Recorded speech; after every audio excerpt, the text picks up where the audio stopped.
Hello everyone and my dear friends, I hope आप सभी बहुत बढ़िया होंगे और बहुत अच्छे तरीके से घर पर रह रहे होंगे। स्टे सेफ, एकदम सेफली तरीके से। इस कोरोना से लड़ने का एकमात्र उपाय है आप कम से कम लोगों के टच में आइएगा। ऑलवेज वेयर अ मास्क और हर 15 मिनट में एक बार सैनिटाइजर के थ्रू हाथ को साफ कीजिए। क्लियर? अपने और अपने परिवार का हमें ध्यान रखना है and also follow a norms which is given by Indian government and also follow his slogan also, that means 2 गज दूरी and मास्क है जरूरी। चलिए,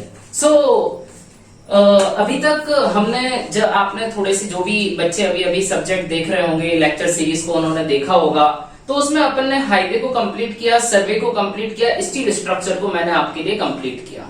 अपन ने ईच एंड एवरी सब्जेक्ट को डिटेल में पढ़ा हुआ है। अब ये पार्ट जो मैं आपके सामने पढ़ाने वाला हूं, इसको पढ़ाने का जो मेन मोटिव है, एक नया सब्जेक्ट मैं आपके सामने शुरू कर रहा हूं। आप सभी के लिए प्रॉपरली सब्जेक्ट का नाम दिखाई दे रहा है, दिस इज रेलवे इंजीनियरिंग। हम रेलवे इंजीनियरिंग की आपके सामने बात करेंगे। और जब मैं रेलवे इंजीनियरिंग की बात करता हूं ना सर, तो एक्चुअल में सब्जेक्ट इज वेरी इजी। जो भी बच्चा हाईवे इंजीनियरिंग बहुत अच्छे से पढ़ा होगा, रेलवे समझने में उसको ज्यादा तकलीफ नहीं होती है। ऐसा नहीं है कि हाईवे का बिल्कुल डिक्टो ही रेलवे है, बट बहुत सारी चीजें यहाँ पर समझने में आपको आसानी होती है, ठीक है ना, because it is also a part of transportation engineering. ये भी एक प्रकार से ट्रांसपोर्टेशन इंजीनियरिंग का ही तो पार्ट है। M I right?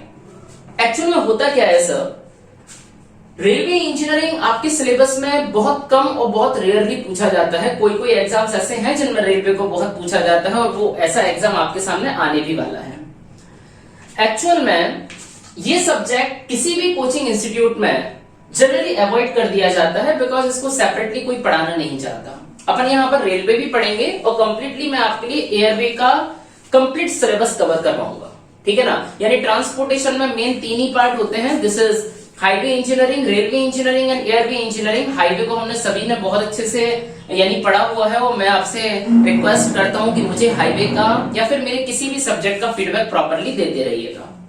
अब मैं आपके सामने जो पार्ट स्टार्ट करने वाला हूं, this is railway engineering. Unique subject है, सब्जेक्ट में बहुत कुछ जानने लायक है। आप लोग जो चीजें जानते हो वो बहुत अच्छी बात है, लेकिन अपन डेप्थ में कवर करते हुए चलेंगे कि रियलिटी में उस सब्जेक्ट का मेन सिग्निफिकेंट क्या है। जैसे कि अगर हम कभी भी किसी से एक जनरल बात के थ्रू अगर मैं आपके लिए समझाऊं, जैसे कि मैं अगर कभी भी किसी से बोलता हूं कि मैं रेलवे इंजीनियरिंग के ऊपर यानी कि कुछ स्टडी करना चाहता हूं, हम तो सिविल इंजीनियर हैं, तो जनरली लोगों का रिएक्शन क्या होता है कि यार रेलवे इंजीनियरिंग में सिविल वालों का क्या काम। M I right?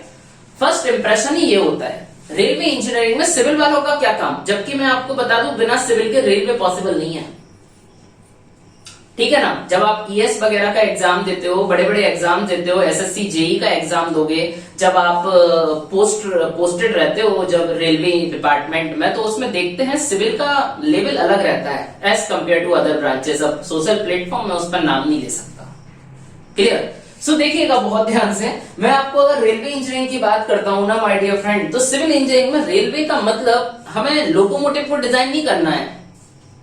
हमारे लिए किस स्टील का यूज होगा, हम किस तरीके से यानी कि रेल के डिब्बे बनाएंगे, किस तरीके से उसको मैन्युफैक्चर करेंगे, ये सब हमें नहीं पढ़ना पड़ता है। हमें स्प्रिंग डिजाइन नहीं करनी है, ठीक है ना। इस रेलवे इंजीनियरिंग में सिविल इंजीनियरिंग का काम होता है केवल और केवल ट्रैक को डिजाइन करना, ट्रैक का मेंटेनेंस करना, ठीक है ना। ट्रैक को डिजाइन करना, ट्रैक का मेंटेनेंस करना, उसके कर्व पाथ को डिजाइन करना, वर्टिकल अलाइनमेंट को डिजाइन करना, ठीक है ना। ये सिविल इंजीनियरिंग का मेन वर्क होता है। क्लियर? सिविल का काम ये नहीं होता कि आप लोकोमोटिव को बनाओ, लोकोमोटिव डिजाइन कर दो, कितने हॉर्स पावर का इंजन जरूरी है, no. It is a part of mechanical और इलेक्ट्रिकल इंजीनियरिंग, ठीक है ना। ये हमारा पार्ट नहीं होता। हाँ, लेकिन विदाउट ट्रैक ना तो रेल के डिब्बे काम के हैं, ना लोकोमोटिव काम का है, और ना ही बिजली के तार काम के हैं। ये बात तो सभी समझते हैं। बहुत ध्यान से देखिएगा, जो स्टेटमेंट मैंने आपके सामने बोला वही स्टेटमेंट मैं यहां पर आपके सामने बताने की कोशिश करता हूं माय डियर फ्रेंड। मैंने आपके सामने लिखा हुआ है, मैंने यहां पर आपके सामने एक बहुत इंपॉर्टेंट स्टेटमेंट लिखा है, स्टेटमेंट को समझना। मैंने लिखा है, it is the branch of civil engineering which deals with construction and maintenance of railway track for safe and efficient movement of cranes. क्या लिखा हुआ है मैंने बोला है सिविल इंजीनियरिंग का, रेलवे इंजीनियरिंग सिविल इंजीनियरिंग की ऐसा ब्रांच है जो डायरेक्टली डील करता है construction and maintenance of railway track.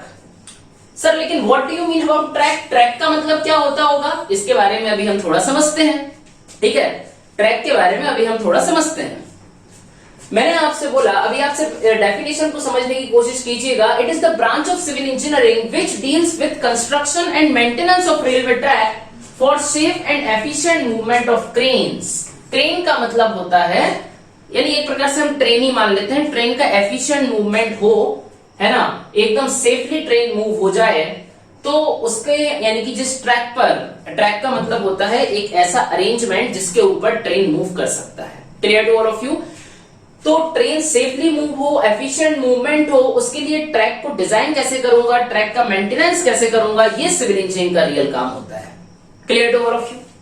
चलिए, तो अभी बच्चे ये समझ नहीं पा रहे कि सर ट्रैक एक्चुअल में दिखता कैसे होगा। आपने बोला ट्रैक एक ऐसा कॉम्बिनेशन है, track is a combination, track एक सिंगल यूनिट नहीं होता, track is a combination of various component. ये बहुत सारे कंपोनेंट का कॉम्बिनेशन होता है। आज आप रियल कॉम्बिनेशन समझोगे सर ट्रैक एक्चुअल में क्या कहलाता है इस पर्टिकुलर लेक्चर में। मुझे पता नहीं ये लेक्चर कितना जाएगा, अप्रोक्सीमेट मेरी समझ से 40 to 50 मिनट इस लेक्चर को जाना चाहिए, लेकिन अभी देखते हैं, अपन आराम आराम से आगे चलने की कोशिश करते हैं। देखिए, अगर मान लीजिए मैं आपके सामने रेलवे ट्रैक की बात करूं, what do you mean about track, तो मैं एक आपके सामने एक छोटा सा डायग्राम यहां पर दिखाना चाहता हूं। It is a cross sectional view of railway track. ये हमारे लिए रेलवे ट्रैक का एक क्रॉस सेक्शनल व्यू दिखाई दे रहा है sir. It is a cross sectional view of railway track. ठीक है, अब इस क्रॉस सेक्शन में से एनी हाउ आपको किसी भी एग्जाम में 2 क्वेश्चन मिलते हैं। बहुत ध्यान से समझने की कोशिश करना, आप वो 2 क्वेश्चन कौन कौन से हैं सर। यदि मान लीजिए मैं आपके सामने एक रेलवे ट्रैक की बात करूं, तो इस तरीके से मुझे एक रेलवे ट्रैक दिखाई देता है जिसके ऊपर ट्रेन इजीली मूव हो सकती है। इट इज द अरेंजमेंट, ये पूरा अरेंजमेंट ही रेलवे ट्रैक कहलाता है। इस अरेंजमेंट में देखो, व्हाइट कलर वाला ये नीचे अलग कंपोनेंट है, येलो कलर वाले आपको ब्लॉक्स, ये पत्थर दिख रहे होंगे, स्टोन्स दिख रहे होंगे। These are the different combination, these are the different unit और डिफरेंट मटेरियल। ये जो आपको दिखाई दे रहा है रेड कलर से बॉक्स, ये डिफरेंट है। ऊपर ग्रीन कलर से 2 आई सेक्शन दिखाई दे रहे हैं, ये डिफरेंट है। इन सबको मिलाकर, इन सभी यूनिट को मिलाकर मैं जिसको जो कॉम्बिनेशन मेरे पास बना उसी को मैंने ट्रैक बोला। क्लियर? देखिएगा बहुत ध्यान से सर, आपको ये जो रेड, आपको ये जो ग्रीन कलर से दिखाई दे रहा है ना सर, इस ग्रीन कलर वाले को बोला जाता है रेल्स। क्या बोला जाता है? रेल्स। ठीक है, इसके बाद अब भाई इस रेल्स को, ये रेल क्या होते हैं? 2 आई सेक्शन होते हैं। अभी अपन ईच एंड एवरी चीजों को थोड़ा डिटेल में समझने की कोशिश करेंगे। पहले हम सिर्फ एक जनरल क्रॉस सेक्शन व्यू में आपके लिए नॉमेनक्लेचर बताने की कोशिश करते हैं। मैंने बोला ये होता है रेल, दिस इज रेल्स। इसके बाद ये रेल जिस पर प्लेस्ड होते हैं उसको बोला जाता है स्लीपर। क्या बोला जाता है? It is called as sleeper. मैं इसको स्लीपर बोला। इसके बाद ये स्लीपर आपने देखा होगा, जब ट्रेन रहता है, ट्रेन के नीचे आप देखते हो तो आपको आई सेक्शन दिखाई देते हैं 2, उनको आप हिंदी में पटरियां बोलते हो, रेल की पटरियां, है ना। तो भाई ट्रेन की पटरियां, तो जो पटरी होती है, पटरी जिस पर प्लेस्ड होती है उसको बोला जाता है स्लीपर। और आपने देखा होगा स्लीपर के आगे नीचे, आगे पीछे, या फिर स्लीपर के आजू बाजू या फिर नीचे कुछ एग्रीगेट्स डले हुए होते हैं। कहीं एग्रीगेट्स डले होते हैं, कहीं रेड कलर की मुरम डली होती है, कहीं कंकर डला होता है, कहीं सैंड डला होता है ना। वो जो कुछ भी होता है उसको बोला जाता है ब्लास्ट। क्या बोला जाता है sir? It is called as ballast. मैं उसको ब्लास्ट बोलूंगा। इसके बाद जो आपके लिए नीचे व्हाइट कलर से दिखाई दे रहा है, it is a ground slope. ये हमारे ग्राउंड का स्लोप है, या फिर जिसको मैं एम्बैंकमेंट भी बोल सकता हूं, बट हाईवे इंजीनियरिंग में इसका नाम एम्बैंकमेंट होता है। यहां पर इसको मैं ग्राउंड स्लोपिंग बोल देता हूं। This is earthen material. ये कौन सा मटेरियल है? It is earthen material. ये अर्दन मटेरियल है जिस पर मैं थोड़ा सा स्लोप प्रोवाइड कर देता हूं। Clear to all of you? This is earthen material. समझ में आ रहा है? This is earthen material. ये पूरा combination rail plus sleeper plus ballast plus earthen material, ये पूरा मिलकर क्या कहलाता है? एक ट्रैक कहलाता है। दैट मीन्स ये जो अगर फिगर है ना, ये एक रेलवे ट्रैक का ही फिगर मैंने आपके सामने बनाया हुआ है। स्टेटमेंट को सुनना हो, बड़े ध्यान से स्टेटमेंट सुनना। मैं आपके लिए रियल फिनोमेना बताता हूं कि ये रेलवे ट्रैक रियल में करता क्या है। एक्चुअल में होता क्या है ना सर, जब इसके ऊपर से ट्रेन का मूवमेंट होगा, बहुत ध्यान से स्टेटमेंट सुनना, किसी बुक में नहीं मिलेगा सर, किसी बुक में नहीं मिलेगा, ये मेरी गारंटी है। जो मैं यहां पर बता रहा हूं वो किसी बुक में इतने आसानी से नहीं मिलेगा। क्लियर? बुक से तो मैं भी पढ़ा हूं, ये बात बिल्कुल सच है, लेकिन it's okay, in between two line ही जो बताए वही रियल टीचर होता है सर। तो प्लीज आप लोग मेरी सुनिएगा, sir as well as ma'am also. Clear? चलिए, सो मैंने आपके सामने बोला कि सपोज दैट ये आई सेक्शन है और इस आई सेक्शन के ऊपर इस तरीके से एक ट्रेन का मूवमेंट हो रहा होगा, ट्रेन का मूवमेंट लाइक दिस। ये क्रॉस सेक्शन है, ऐसी पटरी बाहर निकलती हुई आ रही होगी, इसके ऊपर से ट्रेन जा रही है, छुक छुक छुक छुक गाड़ी, ठीक है, इसके ऊपर से ट्रेन का मूवमेंट हो रहा है। सर इसके ऊपर से अगर ट्रेन का मूवमेंट होगा, जब भी कोई भी रेलवे ट्रैक के बाजू में खड़ा हुआ रहता है, ठीक है ना, सभी लोग कभी ना कभी रेलवे ट्रैक के बाजू से निकले होंगे, है ना, और रेलवे ट्रैक के ऊपर से जब गाड़ी निकलती है तो आपने बहुत अच्छा फिनोमेना देखा होगा सर। आपने देखा होगा जब रेलवे ट्रैक के ऊपर से गाड़ी निकलती है या रेल के ऊपर से, रेल्स के ऊपर से जब ट्रेन निकलता है, तो आपने देखा होगा रेल कुछ इस तरीके से बम्प करने की कोशिश करते हैं, यानी रेलवे ट्रैक के पास कुछ इलास्टिक मीडियम प्रोवाइड रहता है। एम आई राइट और रॉन्ग? भाई इस पे से निकलता है तो ये रेलवे ट्रैक इस तरीके से थोड़ा थोड़ा दबता है ना, बार बार इस तरीके से बम्प करने की कोशिश करता है, क्योंकि उसके पास इलास्टिक मीडियम प्रोवाइड किया जाता है। रिजिड नहीं बना सकता, क्योंकि ट्रेन जो होता है वो डायनेमिक लोड अप्लाई करेगा, डायनेमिक लोड के कारण वहां पर सडन फेलियर होने के चांस होंगे अगर मैंने रिजिड बना दिया तो। क्लियर? इसीलिए ये इस तरीके से बम्प करता है, यानी कि जिस पर अगर ट्रेन निकलती है तो पटरी थोड़ी सी नीचे की तरफ इस तरीके से दबती है बार बार। Clear to all of you?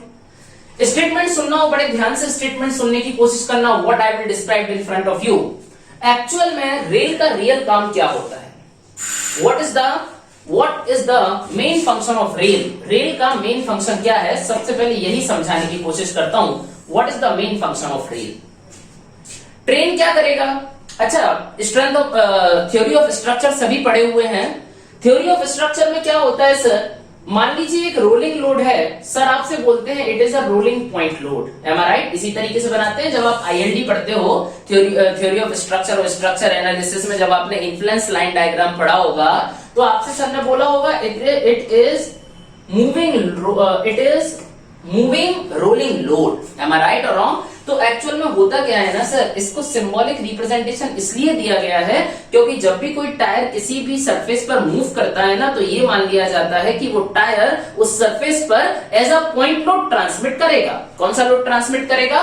Point load transmit करेगा। फिर से स्टेटमेंट को समझने की कोशिश करिएगा। एक्चुअल में बुक वालों ने इसी तरीके से सिंबॉलिक रिप्रेजेंटेशन क्यों दिया मुझे रोलिंग पॉइंट लोड का? क्योंकि जब भी कोई भी टायर किसी भी सरफेस पर मूव करेगा तो ऐसा मान लिया जाता है कि वो सरफेस पर क्या ट्रांसमिट करेगा, लोड किस तरीके से ट्रांसमिट करेगा, एज अ पॉइंट लोड के तरीके से लोड को ट्रांसमिट करेगा। क्लियर? देखिए, जब हमारी ट्रेन इस रेल के ऊपर से जाएगा, भाई ट्रेन के पास भी लोहे के चक्के होते हैं कि नहीं होते? बिल्कुल, लोहे के व्हील्स वहां पर लगे हुए होते हैं। क्लियर? तो वो व्हील्स के थ्रू वो व्हील्स इस रेल को लोड ट्रांसमिट करेगा। और किस फॉर्म में लोड ट्रांसमिट करेगा? लोड ट्रांसमिट करेगा पॉइंट लोड के फॉर्म में। मतलब रेल क्या कर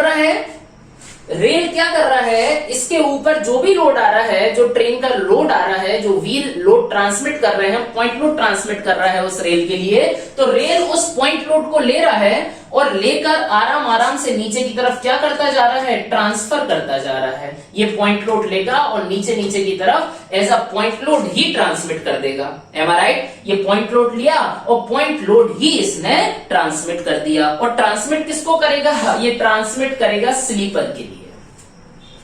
clear to all of you? ये ट्रांसमिट किसको करेगा? ये ट्रांसमिट स्लीपर को करेगा।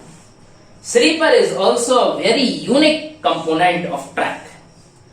ट्रैक का बहुत ही यूनिक कंपोनेंट में से एक होता है स्लीपर। स्लीपर क्या करेगा, उस बात को समझने की कोशिश करिएगा। जैसे ही ये रेल पॉइंट लोड स्लीपर पर ट्रांसमिट करेगा, यानी स्लीपर पर तो पॉइंट लोड आया, स्लीपर इस पॉइंट लोड को लाइन लोड में कन्वर्ट कर देगा। काय में कन्वर्ट कर देगा? स्लीपर इस पॉइंट लोड को लाइन लोड में कन्वर्ट कर देगा। ठीक है भाई, स्लीपर ने जो भी पॉइंट लोड लिया, उस स्लीपर ने पॉइंट लोड को काय में कन्वर्ट कर दिया? Sleeper converted point load to line load, ये लाइन लोड में कन्वर्ट कर देगा। और सर जो हमारे पास आपसे मैंने बोला था ना सबसे पहला स्टेटमेंट कि ट्रैक के ऊपर से जब ट्रेन मूव होगा, ट्रैक के ऊपर से जब ट्रेन मूव होगा तो इस तरीके से वो कुछ इस तरीके से बम्प करता है क्योंकि उसके पास इलास्टिक मीडियम प्रोवाइड होता है। तो भाई ट्रैक को इलास्टिक मीडियम भी कौन प्रोवाइड करवाएगा? स्लीपर ही ट्रैक को इलास्टिक मूवमेंट प्रोवाइड करवाता है या इलास्टिसिटी प्रोवाइड करवाता है। ट्रैक को मेनली इलास्टिसिटी कौन प्रोवाइड करवाता है? स्लीपर प्रोवाइड करवाता है। और स्लीपर पॉइंट लोड को काय में कन्वर्ट कर देता है? लाइन लोड में कन्वर्ट कर देता है। और किस पर ट्रांसफर कर देता है? बलास्ट के लिए ट्रांसमिट कर देता है। ठीक है, दो चीजें समझ में आई। हमेशा पॉइंट यानी रेल ने क्या लिया? पॉइंट लोड लिया, पॉइंट लोड स्लीपर को दिया, स्लीपर ने पॉइंट लोड को लाइन लोड में कन्वर्ट किया और कन्वर्ट करने के बाद इसने क्या किया? ट्रैक को इलास्टिक मीडियम प्रोवाइड किया और इलास्टिक मीडियम प्रोवाइड करने के बाद बलास्ट को लोड ट्रांसमिट कर दिया। और सर जैसे ही बलास्ट के पास लोड आ जाता है ना, जैसे ही बलास्ट के पास लोड आ जाता है, बलास्ट इस लाइन लोड को UDL that means uniformly distributed load में कन्वर्ट कर लेता है। और यूनिफॉर्मली डिस्ट्रीब्यूटेड लोड में कन्वर्ट करने के बाद ये क्या करता है? इस मदर अर्थ को यानी धरती माता को easily load as a UDL transmit कर देता है। Clear to all of you? क्या करता है? बलास्ट लाइन लोड लेगा, यूडीएल में कन्वर्ट करेगा और यूडीएल में कन्वर्ट करने के बाद इस मदर अर्थ को ट्रांसमिट कर देगा। समझ में आ रहा है? जिसको मैं अर्दर मटेरियल बोल रहा हूं ना, ये मदर अर्थ को ट्रांसमिट कर देगा। क्लियर? और अच्छा, केवल इतना ही काम नहीं होता बलास्ट का। Ballast also provide some amount of elastic medium to the track. Track के लिए कुछ अमाउंट में इलास्टिक मीडियम बलास्ट भी प्रोवाइड करवाएगा। मेन कौन प्रोवाइड करवाता है? स्लीपर। लेकिन कुछ अमाउंट में कौन प्रोवाइड करवाएगा? बलास्ट प्रोवाइड करवाएगा। Blast drainage point of view से भी बहुत ज्यादा इफेक्टिव होता है। यानी ड्रेनेज पॉइंट ऑफ व्यू सबसे ज्यादा डिपेंड करेगा आपका बलास्ट कैसा है। Clear to all of you? इसको अपन डिटेल में पढ़ेंगे आगे। अभी तो मैंने एक आपको जनरल ये बता दिया। ठीक है? हाँ भाई, अगर मान लीजिए मैं आपके सामने बोलूं, जब मैं इस बलास्ट को डालता हूं तो बलास्ट को एकदम वर्टिकल नहीं डाला जाता, स्टेबल करने के लिए कुछ स्लोपिंग सरफेस के फॉर्म में डाला जाएगा, साइड स्लोप्स रहेंगे। तो जो साइड स्लोप रहता है, इस पर से एक क्वेश्चन आपसे पूछा जाएगा एनी हाउ, जो भी बता रहा हूं आराम से पढ़ते जाओ। ठीक है? ये पूछा जाएगा कि एक्चुअल में बलास्ट का साइड स्लोप कितना प्रोवाइड किया जाता है। तो side slope of ballast is 1.5:1। अगर मैं अर्दन मटेरियल का जो आपने स्लोप बनाया उसको भी स्टेबल करने के लिए साइड स्लोप प्रोवाइड किया जाता है and the value of side slope is 2:1। And the value of side slope is 2:1। Clear? भाई अगर मैं बलास्ट की विड्थ की बात करूं तो बलास्ट का विड्थ अप्रोक्सीमेट जो लिया जाता है दिस इज 3.4 मीटर। यदि मैं स्लीपर के विड्थ की बात करूं तो स्लीपर का विड्थ अप्रोक्सीमेट लिया जाता है दिस इज 2.7 मीटर। और अगर मैं आपके सामने बलास्ट के डेप्थ की बात करूं तो depth of ballast is approximate equal to 20 centimetre. Approximate equal to 20 centimetre.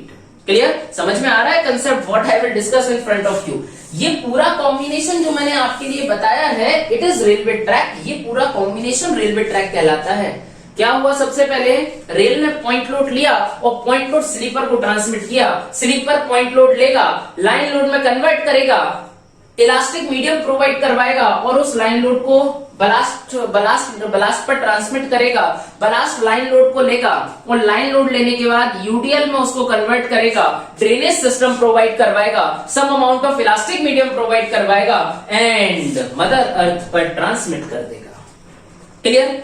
इसी तरीके से अगर मान लीजिए मैं जो अर्दन मटेरियल का जो स्लोप बनाऊंगा, एम्बैंकमेंट बनाऊंगा, बेटा उसका विड्थ जो होता है it is upper width is approximate 4.4 metre. आपको स्लोप दिया है, आप ये एडिशनल विड्थ कैलकुलेट कर सकते हो। समझ में आ रहा है? This is our real phenomena. ये हमारे पास रियल फिनोमेना होता है। तो सिविल इंजीनियरिंग का काम कभी भी इंजन को डिजाइन करना, लोकोमोटिव को डिजाइन करना नहीं होता, वैगन्स को डिजाइन करना नहीं होता, लेकिन हमारा जो रियल काम है वो मैंने आपको बताने की कोशिश की है। जो हमारा रियल काम था वो रियल काम था कि it is a branch of civil engineering which deals with construction and maintenance of railway track so that safe and efficient movement of cranes over rail, है ना।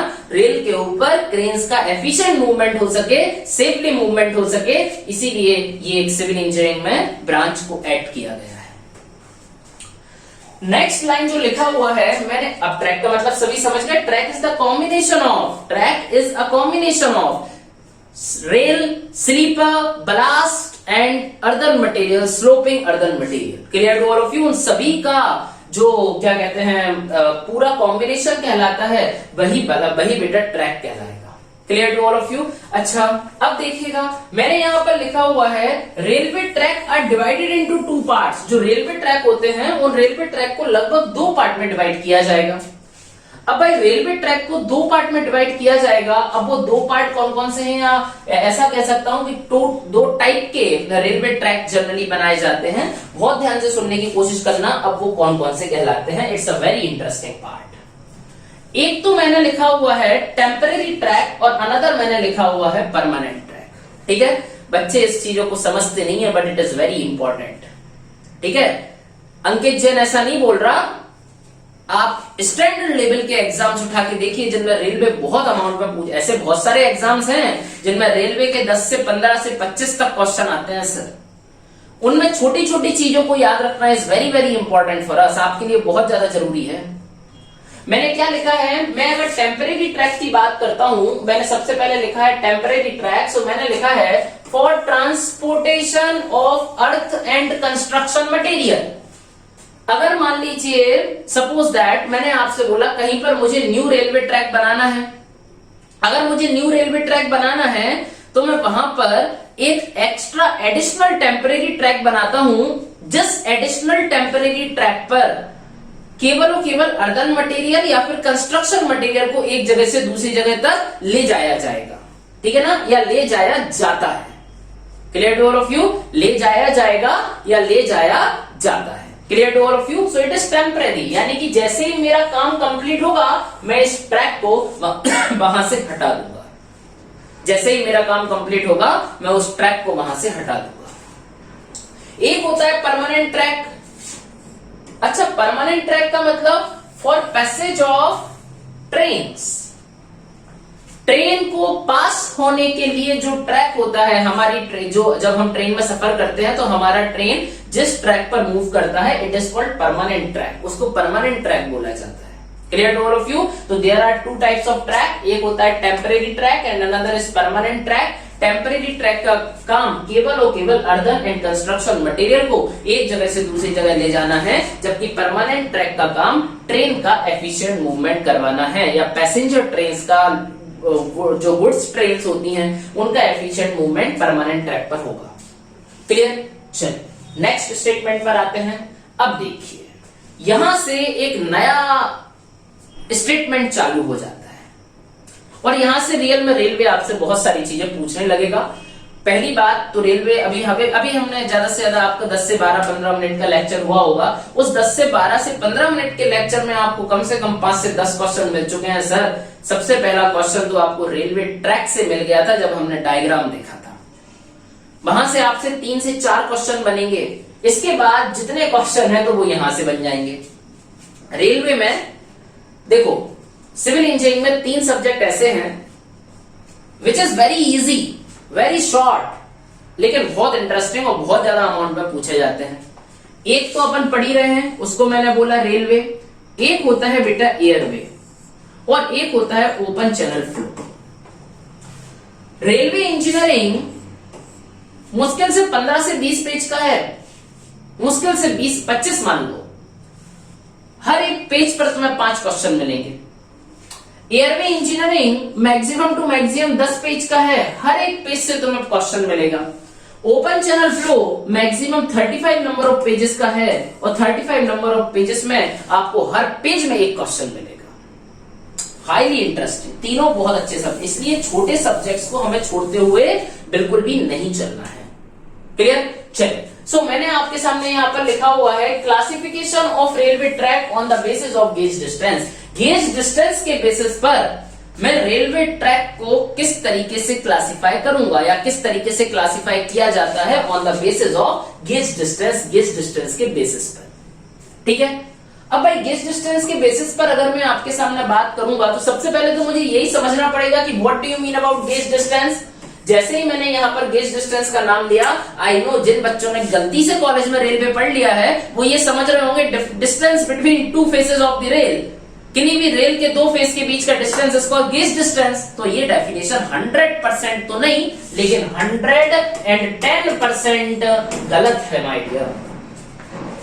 100% नहीं, 110% गलत है। अगर कोई बच्चा ये बोलता है ना किन्हीं भी दो रेल के बीच का distance is called gauge distance, अरे यू आर टोटली रॉन्ग। अभी आप बोलोगे कि सर ऐसा थोड़ी ना होता है, हर सब जगह मैंने तो यही बोला और बुक में भी यही लिखा है, फिर भी you say you are totally wrong. Yes, I am totally correct. If you directly say gauge distance is the difference between two rails, दो रेल के बीच का डिफरेंस जो होता है it is called gauge distance, तो तुम गलत हो। मैं आपको ऐसे इस बात में गलत कर सकता हूं, सपोज दैट मैंने इस तरीके से एक रेल को बनाया, दिस इज अवर रेल, ये हमारा एक रेल है, दिस इज अवर रेल, ये हमारा सर एक रेल है। क्लियर? अब भाई ये हमारा इस तरीके से एक रेल हो गया, ये इस तरीके से हमारे पास एक रेल हो गया। आपने बोला डिस्टेंस बिटवीन टू रेल, दो रेल के बीच का डिस्टेंस जो होगा या डिफरेंस जो होगा उसी को मैं क्या बोलूंगा, गेज डिस्टेंस। तो मैं आपसे क्या पूछ सकता हूं, मैं आपसे ये बोल सकता हूं सर कौन से डिफरेंस की बात कर रहे हो, इस वाले डिफरेंस की बात कर रहे हो क्या, मैं इसको गेज डिस्टेंस मान लूं क्या? इस वाले डिफरेंस की बात कर रहे हो क्या, मैं इसको गेज डिस्टेंस मान लूं क्या? इस वाले डिफरेंस की बात कर रहे हो, इसको गेज डिस्टेंस मान लूं क्या? या सेंटर टू सेंटर डिस्टेंस की बात कर रहे हो, इसको गेज डिस्टेंस मान लूं क्या? है ना? या फिर एंड टू एंड डिस्टेंस की बात कर रहे हो, इसको गेज डिस्टेंस मान लूं क्या? ठीक है ना? तो इतने सारे क्वेश्चन मेरे पास खड़े हो सकते हैं। समझ में आ रहा है मैं क्या बोलना चाहता हूं? यदि आप बोलते हो distance between two faces of the rail, किसी भी रेल के दो फेस के बीच का डिफरेंस जो होगा उसको मैं गेज बोलूंगा, तो इतने सारे क्वेश्चंस आपके लिए बन जाएंगे। इसीलिए गेज डिस्टेंस को बहुत ध्यान से समझने की कोशिश करना, बहुत ध्यान से देखिएगा। अगर मैं आपके सामने गेज डिस्टेंस की थोड़ा सा बात करूंगा, if I will talk about in front of you a gauge distance here, अगर मैं आपके सामने गेज डिस्टेंस की बात करता हूं सर, तो बहुत ध्यान से स्टेटमेंट को समझिए और बहुत ध्यान से स्टेटमेंट को सुनने की कोशिश करना। What I will discuss in front of you, मैं आपके सामने क्या डिस्कस करूंगा। अगर मान लीजिए मैं आपके सामने गेज डिस्टेंस की बात करूं तो यहां पर मैंने लिखा हुआ है it is the distance between inner running faces of rail. It is very very very important statement my dear friend, it is very important statement to us. आपके लिए ये बहुत ज्यादा इंपॉर्टेंट स्टेटमेंट है। मैं इसको थोड़ा सा आपके सामने अंडरलाइन करने की कोशिश करता हूं। It is the distance between two inner faces of the rail. ठीक है ना? It is distance between two inner faces of the rail. किन्हीं भी रेल के इनर फेसेस के बीच का जो डिस्टेंस होगा, कौन सा inner face, running inner faces के बीच का डिस्टेंस। ठीक है ना? It is the distance between two inner running face of the rail. तो देखिए बहुत ध्यान से, what I will discuss in front of you, मैं आपके सामने क्या डिस्कस करूंगा।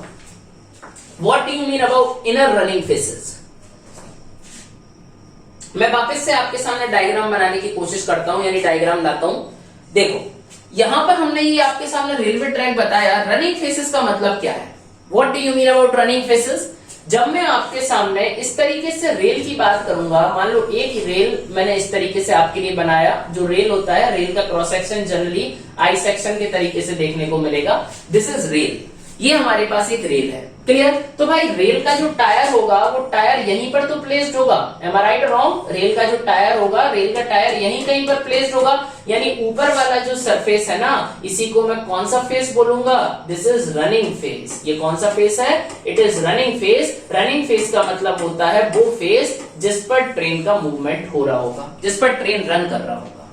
ठीक है ना? इट इज रनिंग फेस, इसको मैं रनिंग फेस बोलूंगा। समझ में आ रहा है? सो अगर मान लीजिए मैंने आपसे बोला इस वाले पर रनिंग फेस इज दिस, इधर पर रनिंग फेस इज दिस, तो भाई रनिंग फेस पर भी कौन सा, आउटर से आउटर नहीं, इनर रनिंग फेसेस का जो डिफरेंस होगा, यानी कि inner to inner running faces का जो डिफरेंस होगा ना सर, उसी को मैं क्या बोलूंगा, उसी को मैं गेज डिस्टेंस बोलूंगा। ये जी मैंने यहां पर लिखा हुआ है, समझ में आ रहा है, ये जी यहां पर मैंने लिखा हुआ है। It is the difference between to running faces of the rail, inner running faces of the rail, clear, inner running faces के बीच का जो डिफरेंस है किन्हीं भी दो रेल का, उसी को मैं क्या बोलूंगा, उसी को मैं गेज डिस्टेंस बोलता हूं। गलती मत करना कभी। अब आज के बाद कभी भी कोई बच्चा ये नहीं बोलेगा कि डिफरेंस बिटवीन टू रेल, दो रेल के बीच जो भी डिफरेंस होगा उसको मैं गेज बोलूंगा, फिर तो भाई बहुत सारे क्वेश्चन खड़े हो जाएंगे। इसीलिए आपको केवल और केवल एक ही कंफर्म डेफिनेशन बोलनी है, और वो डेफिनेशन आपको बोलनी है, it is the distance between inner running faces of the rails. Clear. चलिए, इसके बाद अगर मान लीजिए मैं आपके सामने क्लासिफिकेशन की बात करूं, तो भाई गेज का मतलब तो समझ में आ गया। तो जनरली किताबों के हिसाब से 3 तरीके के गेज एग्जिस्ट करते हैं, लेकिन अपन यहां पर 3 के अलावा 5 तरीके के गेज पढ़ेंगे। क्लियर। ये जो डिफरेंस है, ये डिफरेंस बताने के लिए ये लेक्चर आपके सामने प्रस्तुत किया जा रहा है सर। इसीलिए मैं रेलवे पढ़ाना चाहता हूं, ताकि आप रियलिटी में कुछ ट्रांसपोर्टेशन में हटके सीख सकें। क्लियर। अदरवाइज बुक से पढ़कर क्वेश्चंस को लगाकर सभी कोई एग्जाम पास करना it's not a big deal, लेकिन रियल नॉलेज हमारे पास होनी चाहिए। मैं नहीं चाहता आप गलत पढ़ के गलत समझें, गलत तुक्के मारें। क्लियर। सही पढ़ो, अच्छे से पढ़ो, टाइम देकर पढ़ो, सही तुक्के मारो। क्लियर। तो इसीलिए प्लीज अच्छे से देखिएगा। अब एक क्वेश्चन यहां से भी आपके लिए आ सकता है। मैंने आपसे बोला बुक के हिसाब से 3 तरीके के गेज होते हैं। पहला गेज होगा ब्रॉड गेज, एमजी का मतलब मीटर गेज, एनजी का मतलब narrow gauge. I again repeat, पहला जो गेज है it is broad gauge, metre gauge and narrow gauge also. Clear. अगर मान लीजिए मैं आपके सामने ब्रॉड गेज की बात करता हूं, यानी कि किन्हीं भी दो रेल के इनर फेसेस के, इनर रनिंग फेसेस के बीच का डिफरेंस अगर 1.676 मीटर है तो फिर वो ब्रॉड गेज है।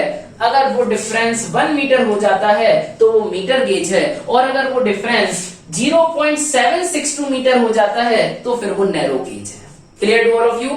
आज की तारीख में इंडियन रेलवे, या आज की तारीख में IR, that means Indian railway जो यूज कर रहा है ना सर, जो इंडियन रेलवे यूज कर रहा है इन जनरल, वो ब्रॉड गेज का ही यूज किया जाता है।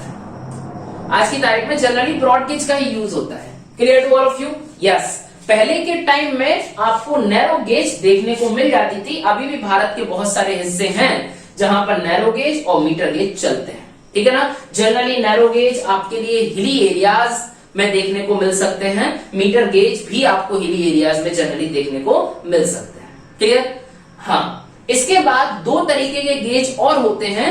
एक गेज का नाम तो होता है फ्राउड गेज, या फिर मैं इसको लाइट गेज भी बोलता हूं, या तो फ्राउड गेज बोलूंगा या लाइट गेज बोलूंगा।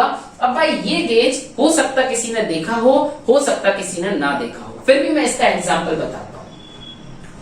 आप कभी कभार किसी पार्क में गए हो, जैसे जैसे कि मेरे एमपी में भोपाल है, ठीक है ना। भोपाल में एक BHEL का पार्क है, भारत हैवी इलेक्ट्रिकल लिमिटेड ने अपना एक पार्क बनाया है BHEL का। तो उस BHEL के पार्क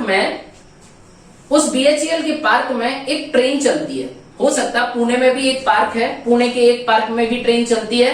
तो जिन पार्क में ट्रेन चलती है तो वो ट्रेन ऐसी होती है कि कभी कभार चढ़ते चढ़ते बैठ जाओ, चढ़ते चढ़ते उतर जाओ, चलते चलते बैठ जाओ, चलते चलते उतर जाओ। M I right. तो वहां पर जो गेज यूज किया जाता है ना, वो गेज होता है light gauge, this is 0.610 metre. यानी कि वहां पर एक रेल अगर मैंने ऐसी बनाई होगी, देखिए बहुत ध्यान से, what I will discuss in front of you. अगर एक रेल मैंने ऐसी बनाई होगी, this is our 1 rail and this is our 2nd rail, यहां पर इस तरीके से अगर ये मेरे पास 2nd रेल होगा, तो इन 2 रेल के बीच का जो डिफरेंस होगा वो डिफरेंस गेज डिस्टेंस होगा। डिफरेंस कौन सा, इनर रनिंग फेसेस के बीच का difference is gauge difference, this is 0.610 metre, ठीक है ना। तो भाई ये वहां पर होगी, इसका एग्जांपल लिख लीजिएगा, ये जनरली देखने को नहीं मिलेगा। For example like a park में जो ट्रेन चलती है ना, वहां पर ये गेज अवेलेबल होता है। इसके बाद अगर मैं आपके सामने बात करता हूं, यहां पर मैंने इसको साइड में इसलिए लिखा हुआ है क्योंकि इस पर आपको स्टार मार्क करना पड़ेगा। आज की तारीख में हो सकता है ये क्वेश्चन पूछा जाए। बहुत सारे बच्चों का पुणे मेट्रो का पेपर भी वगैरह होगा, है ना, तो हो सकता है ये क्वेश्चन वहां पर आ जाए, इस पर स्टार मार्क करके लिखिएगा। एक होता है बेटा स्टैंडर्ड गेज।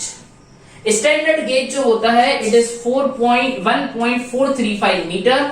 स्टैंडर्ड इसीलिए बोला जाता है क्योंकि मेट्रो ट्रेन का gaze all over the world एक ही है, दिस इज 1.435 मीटर। तो मेट्रो गेज में जो भी गेज यूज किया जाएगा उसी को मैं स्टैंडर्ड गेज बोलूंगा। एग्जांपल मैंने लिखा ही हुआ है मेट्रो रेल्स, ठीक है ना। तो मेट्रो रेल्स में ना तो ब्रॉड गेज यूज होता है, ना ही मीटर गेज यूज होता है, ना ही नैरो गेज यूज होगा। वहां पर जो गेज यूज होगा उसको मैं बोलूंगा standard gauge. Clear to all of you? Which gauge is it is called as standard gauge, उसको मैं स्टैंडर्ड गेज बोलता हूं। क्लियर? जनरली मेट्रो ट्रेन्स में आपको देखने को मिलेगा या मेट्रो रेल पर आपको देखने को मिलेगा। So this is our classification of railway track based on the basis of gauge distance. Gauge distance के बेसिस पर मैंने आपको बताया। आई होप आपका थोड़ा सा लिटिल बिट नॉलेज तो इंक्रीज हुआ होगा। क्लियर? तो इस वाले पर्टिकुलर लेक्चर में हमने आपके लिए बताया है, इस पर्टिकुलर लेक्चर में मैंने आपके लिए बताया है कि एक्चुअल में गेज कितने टाइप के होते हैं, रेलवे ट्रैक किस तरीके से वर्क करेगा, ठीक है ना। अगर मैं पूरे ट्रैक की बात करता हूं तो track is not a single unit. Track single unit, हाँ, track is not a single unit, it's a various, it is a component, it is a combination of various component, है ना। ये बहुत सारे कंपोनेंट का कॉम्बिनेशन है sir, ठीक है। जैसे कि रेल्स, जैसे कि स्लीपर, जैसे कि बलास्ट, जैसे कि अर्दन मटेरियल। इसके बाद कभी कभार क्या होता है, कभी कभार क्या एक्चुअल में जनरली होता ही है, इसमें क्या होता है, रेल को स्लीपर में फिक्स करने के लिए इस तरीके से मुझे कुछ फास्टनिंग यूज करनी पड़ती है, ठीक है ना। इसको बहुत सारी होती है, जैसे डॉक स्प्लाइस करके एक फास्टनिंग है ना। तो इन सब के बारे में भी हमें पढ़ना पड़ेगा। ये पूरा कॉम्बिनेशन ही ट्रैक कहलाता है। क्लियर? तो आज का लेक्चर आई थिंक सो थोड़ा बहुत नॉलेज में आपको इंक्रीमेंट लाया होगा। हमने अभी गेज के बारे में पढ़ा। जो भी बच्चे 3 गेज जानते थे अभी 3 नहीं जानेंगे, 5 गेज के बारे में जानेंगे। ये क्वेश्चन पर मार्क कर लेना, कभी ना कभी आपको एग्जाम में मिलेगा। और जनरली इन 3 पर से तो क्वेश्चन आता ही है। फ्राउड गेज और लाइट गेज जनरली यूज भी नहीं होता है आज के टाइम पर। तो यस, जैसे आप हिमालय या हिमाचल कभी घूमने जाएं तो शौक से वहां पर ये कुछ गार्डन में या किसी पर्टिकुलर एरिया में घूमने के लिए इन ट्रेन्स का यूज होता है, तो वहां पर भी आपको देखने को मिल सकता है। बट यहां से एक क्वेश्चन आपके लिए बनेगा। तो इस लेक्चर को हम यहीं पर इतना रोक देते हैं। हम जब नेक्स्ट लेक्चर में आपके सामने आएंगे तो नेक्स्ट लेक्चर में मैं आपको स्टार्ट करूंगा what do you mean about rails. Rails का मतलब क्या होता है, जैसे हमने अभी रेल का पढ़ा ना, रेल आई सेक्शन होता है। अब लेकिन किस स्टील से बना होगा, कितने टाइप के रेल होंगे, इन सब चीजों के बारे में मुझे थोड़ा सा वहां पर देखना पड़ेगा। क्लियर? तो इतना लेक्चर आपको कैसा लगा आप मुझे बताइएगा जरूर। और हाँ, आपको इंप्रूवमेंट लग रहा है कि नहीं, ये आप खुद सेल्फ एनालाइज करने की कोशिश करिएगा। क्लियर? चलिए, थैंक यू सो मच। जय हिंद टू ऑल ऑफ यू।